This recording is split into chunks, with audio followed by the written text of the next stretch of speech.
Hey, this is Marcel Umphery from Baltimore, Maryland. I've been investing in residential real estate since 2002.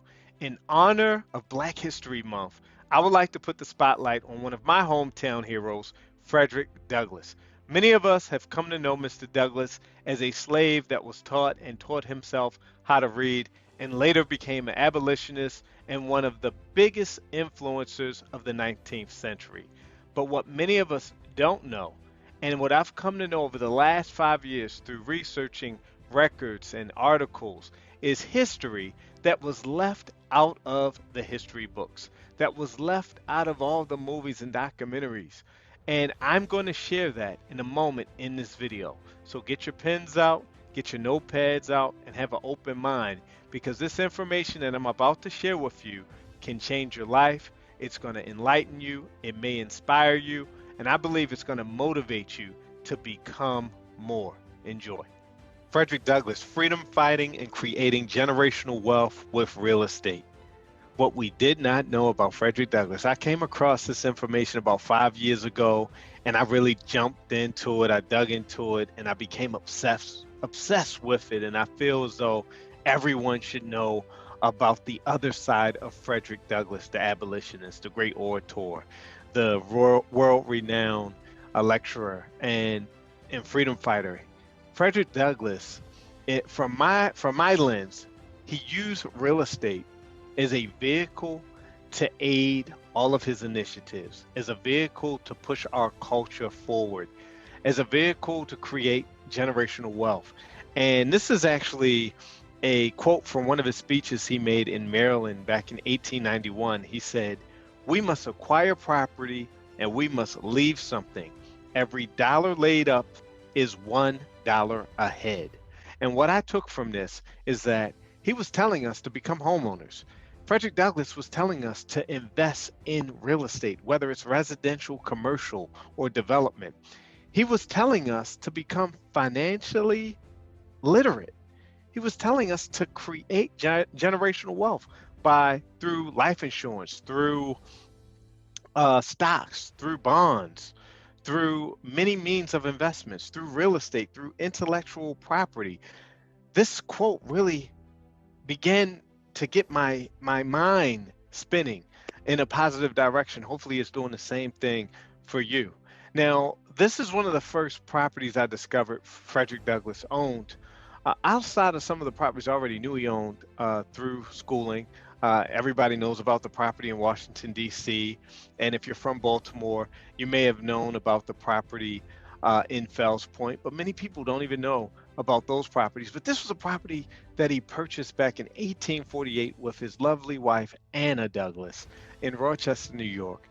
He purchased his first home from a jeweler and anti slavery activist, John Kidsey.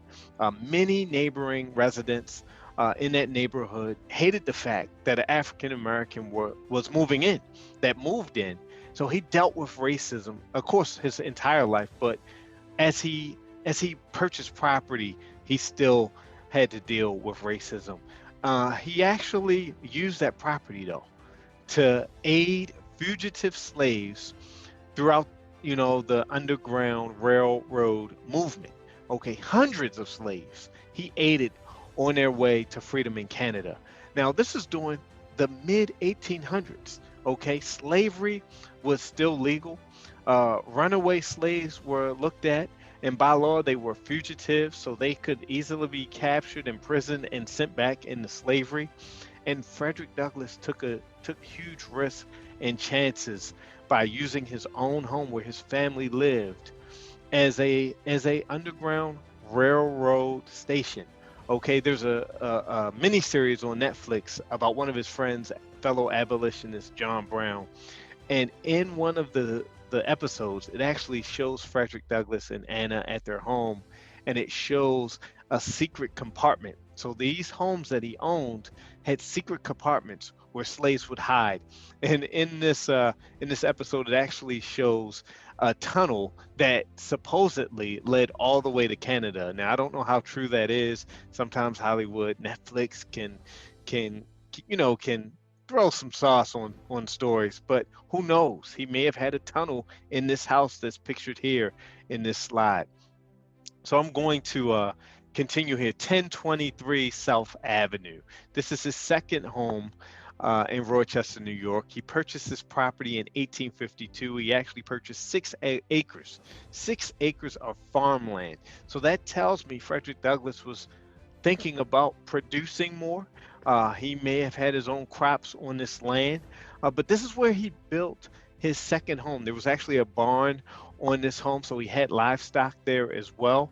Now, this was more in a this property was located in a more secluded area, and the reason for that is because word was getting around town that Frederick Douglass was helping fugitive slaves at his home on Alexander Street. So, word was getting around, so he had to go into privacy. He had to get out of the way, and this home offered that seclusion.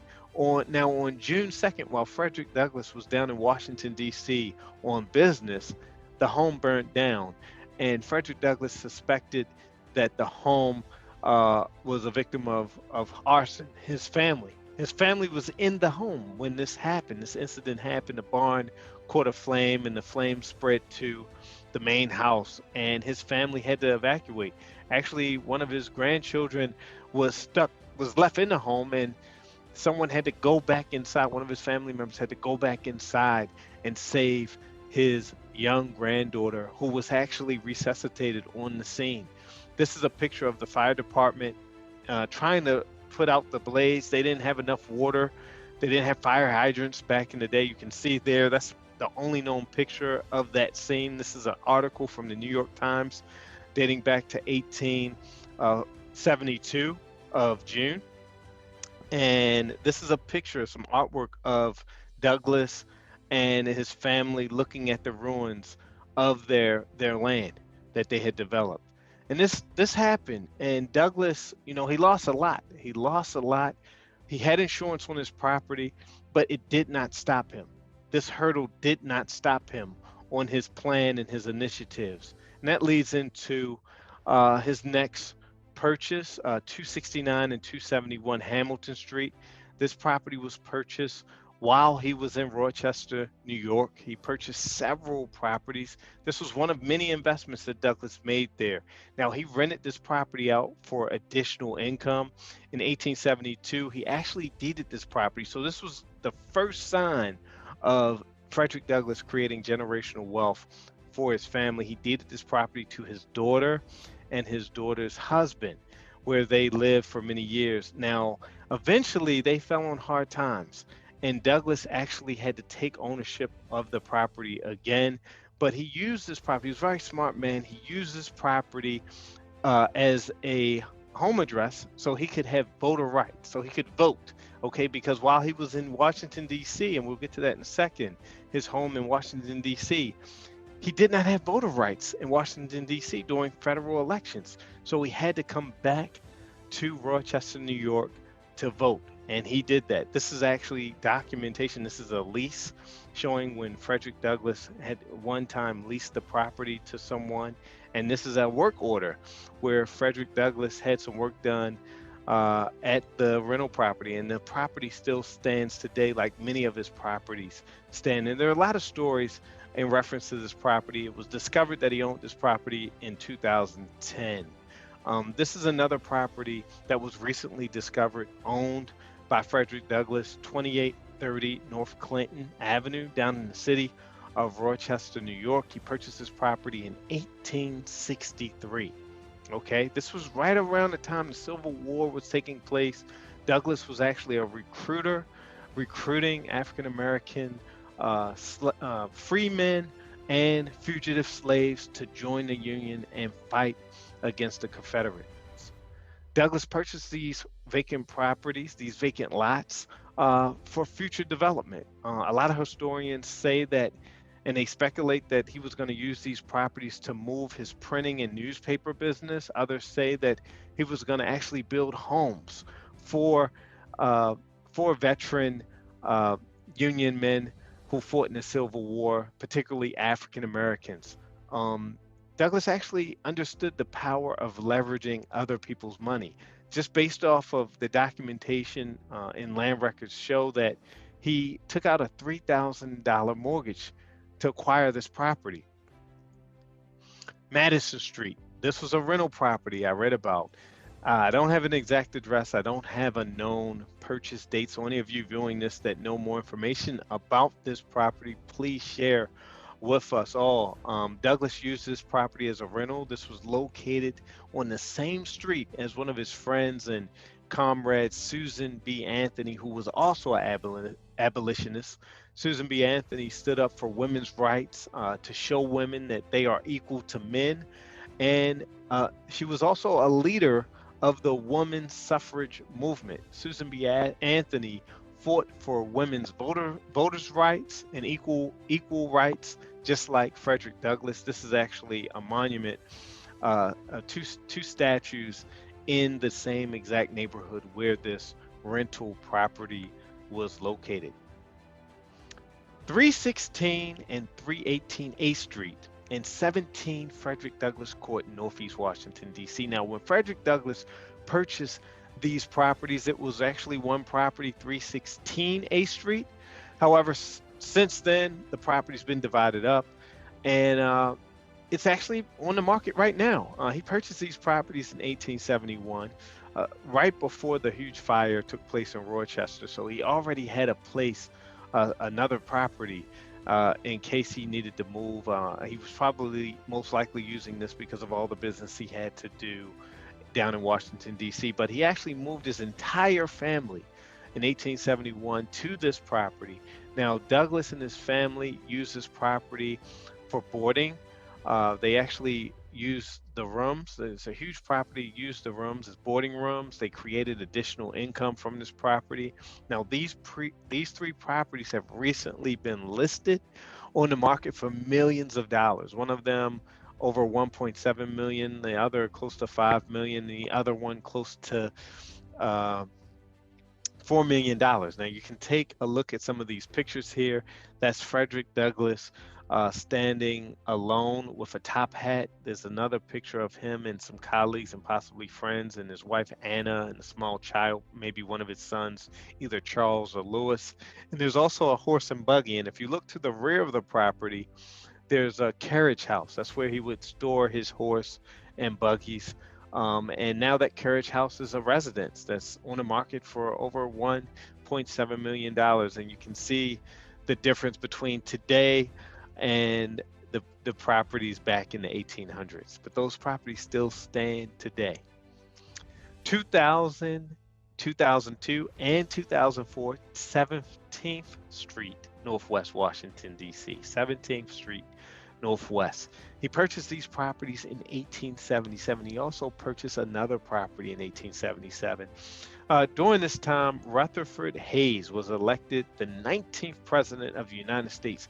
He actually appointed Frederick Douglass as the U.S. Marshal of the District of Columbia. Okay. Now, Frederick worked under several administrations. During this time, he was in City Hall. This is a painting of Frederick Douglass being greeted by several African American citizens paying homage to Frederick Douglass, paying respects to him. And these are the properties. They still stand today on 17th Street, these three properties. And that's his son, Lewis, who fought in the Civil War with the 54th Regiment. If you haven't seen the movie Glory, please go and watch that film. It's about the 54th Regiment. And Frederick Douglass had a lot to do. If not, he had everything to do with that 54th. Both of his sons fought in the 54th, served in the 54th.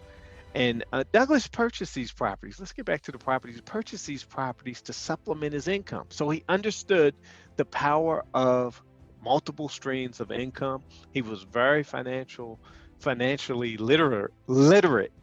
Frederick Douglass did not splurge his earnings. He invested. Even if he lost, he still invested. Even if he lost investments, the properties in New York and Rochester, the land, he ended up losing those properties on Clinton Avenue. But he understood the power of investing. He learned from his mistakes. And with these three properties, he was actually able to sustain a new lifestyle for himself over the next 20 years. But again, he created more generational wealth.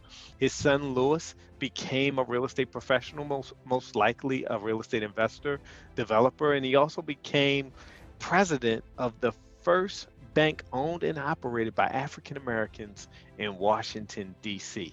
And those properties still stand today. 1411 W Street, Southeast Washington, D.C. This is in a part of D.C. known as Anacostia. As a kid, I visited this property several times on school field trips, but this was the only property I knew Frederick Douglass owned growing up. Now, Douglass purchased this home to escape the hustle and bustle of city life. He eventually purchased another 5 3/4 acres, about 6 acres, to add to this estate in 1878, and he spent the last 20 years of his life here. Now, his investments and rental properties help sustain this estate on Cedar Hill. This is an aerial view of the property, and this is actually a picture from the 1800s of the estates. Back then, there was a lot of trees covering up the property, but you can see the house there in its present day form. And this is a national historic site. They used to run tours pre-COVID, but this is history here, folks. I value this property, even though it will never go up for sale. But that amount of land, the size of this home in Washington, D.C., easily over $15 million in value, easily. Let's talk about 518 to 524. These are five properties. That Frederick Douglass once owned. Once owned. He purchased these properties in 1892. Okay. Now, let me regress a bit. He purchased the land, the site, in 1892, and there's a story behind this because Frederick Douglass was a slave in the same exact neighborhood of Fells Point in Baltimore, Maryland. He endured so much. He endured abuse. He endured racism to the highest regard. There are many stories. If you haven't read his books, I suggest reading them. He talks about what he endured here, but he also was inspired here. So through that pain he endured, and he was inspired. He purchased this site. It was the site of an old church, a segregated church that he actually attended, and he was mentored by some of the ministers there. He developed this land after purchasing it. He knocked down the old structure. He developed the land and built these 5 rental houses that he eventually leased to African Americans, enabling them to live where they work. And in present day Baltimore, a lot of politicians, that's why I said Frederick Douglass truly gave us the blueprint. Frederick Douglass truly gave us the blueprint because a lot of politicians here in Baltimore use that slogan, live where, they call it live, play, work, or live, work, play. You live where you work. And several developers have used that slogan as well. Douglass had strong ties to Baltimore. Here are 2 quotes from speeches that he made. Much interest and affection for this old spot around Fells Point where I first felt I might be useful in advancing and elevating our race. He also said going to live in Baltimore laid the foundation and opened up the gateway to my subsequent prosperity. Now, I'm from Baltimore. When I heard him say that, it meant a whole lot to me. And I know it means a lot to a lot of you from our hometown, Baltimore, Maryland, but these houses still stand today. I actually came across these properties about 15 years ago, never learned about them in school. I believe if I'd have learned about these properties in Baltimore, I would inspire to do more early on as a lad. And many of my friends as well, growing up in Baltimore, Baltimore is more than just what you see on The Wire and the HBO series, The Corner. It's more. And Frederick Douglass is an example of that. 3200 Wayman Avenue, Highland Beach, Maryland. A lot of people don't know about this place. This was purchased in 1893. Frederick Douglass purchased 1 lot out of 73 lots from his other son, Charles Douglass, who also fought during the Civil War with the 54th Regiment.